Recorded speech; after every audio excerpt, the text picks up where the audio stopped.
Sir, আমাদের আজকের আলোচনার প্রাসঙ্গিক বিষয় হচ্ছে লাইলাতুল কদরের মর্যাদা ও ফজিলত। তো শুরুতে আমরা লাইলাতুল কদর সম্পর্কে আপনার থেকে জানতে চাই। বিসমিল্লাহ, আলহামদুলিল্লাহ, ওয়াসসালাতু ওয়াসসালামু আলা রাসূলিল্লাহ ওয়া বা'দ। আমরা রমাদান মাসের একেবারে শেষ 10 দিনের মধ্যে প্রবেশ করেছি। তো এই শেষ 10 দিনের একটি গুরুত্বপূর্ণ অনুষঙ্গ হচ্ছে লাইলাতুল কদর বা কদরের রাত্রি। জি। রাসূলুল্লাহ সাল্লাল্লাহু আলাইহি ওয়াসাল্লাম বলেছেন, সহিহ বুখারীর হাদিস, আয়েশা সিদ্দিকা রাদিয়াল্লাহু তাআলা আনহা থেকে বর্ণিত, তাহাররাউ লাইলাতাল কদরি ফিল আশরিল আওয়াখির মির রমাদান ওয়া ফি রাওয়ায়াতিন ফিল বিত্রি মিনাল আশরিল আওয়াখির মির রমাদান। রাসূলুল্লাহ সাল্লাল্লাহু আলাইহি ওয়াসাল্লাম বলেন যে তোমরা লাইলাতুল কদর বা কদরের রাত্রি অনুসন্ধান করো, খোঁজো রমাদান মাসের শেষ 10 দিনের মধ্যে। জি।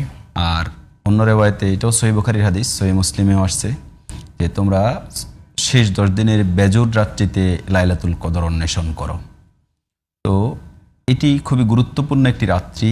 ইসলামে একজন মুসলমানের জন্য আল্লাহর পক্ষ থেকে যেই বিভিন্ন ফজিলতপূর্ণ দিন, রাত এবং সময় নির্ধারণ করে দেওয়া আছে, তার মধ্যে সবচেয়ে ফজিলতপূর্ণ রাত্রি হচ্ছে লাইলাতুল কদর বা কদরের রাত্রি।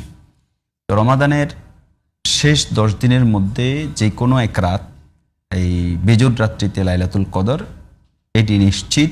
এটি রাসূলুল্লাহ সাল্লাল্লাহু আলাইহি ওয়াসাল্লামের হাদিস দ্বারা বোঝা যায়। কোরআনে কারিমে শুধুমাত্র এই রাতের ফজিলত এবং মর্যাদা বর্ণনা করে একটি সূরাই আল্লাহ তাআলা নাজিল করে দিয়েছেন, যেটা